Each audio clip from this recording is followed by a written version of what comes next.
Libertarianism is the view that government should be small, that it should basically leave people alone to do what they like, so long as they're not harming other people, and therefore government's role is limited to a few very specific things, sort of enforcing and defining property rights, protecting people against theft and violence, protecting the country against foreign invasion, but basically nothing else.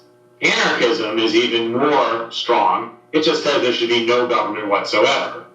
So for most people, given how big governments currently are, anarchism and libertarianism don't look that different, but there's an important difference. Libertarians definitely accept some limited role for government, but a very small limited role.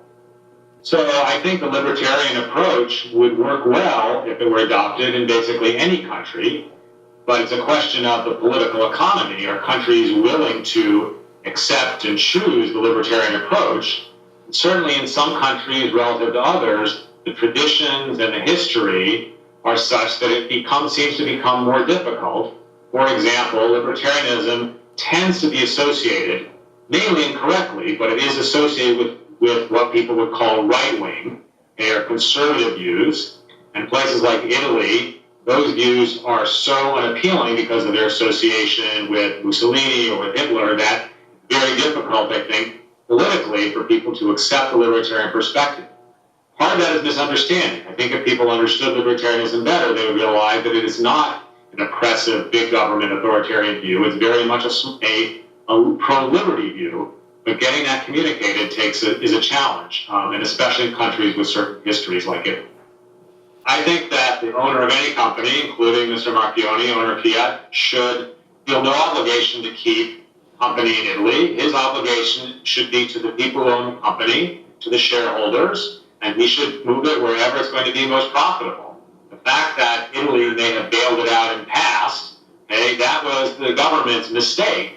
But at this point, the best way to generate profits for people living in Italy who are partially the owners, way to help maximize the employment of the company, whether that employment is Italy or elsewhere, is to let him make the best decision about where that company should be located. And that should apply to any company anywhere. It should have nothing specific to do with Fiat.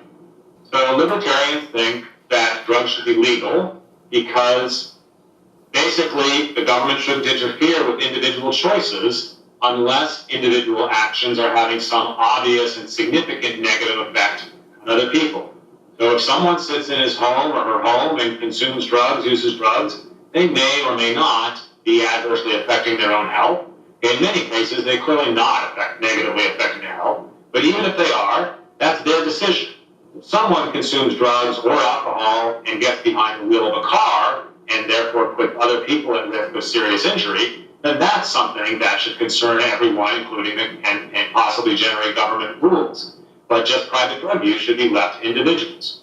In addition, any attempt to try to reduce drug use, whether that attempt is well motivated or not, is likely to fail, especially if that attempt is prohibition. Prohibition mainly drives the drug markets underground. It generates increased violence and corruption and other negative side effects from the policy of prohibiting drugs.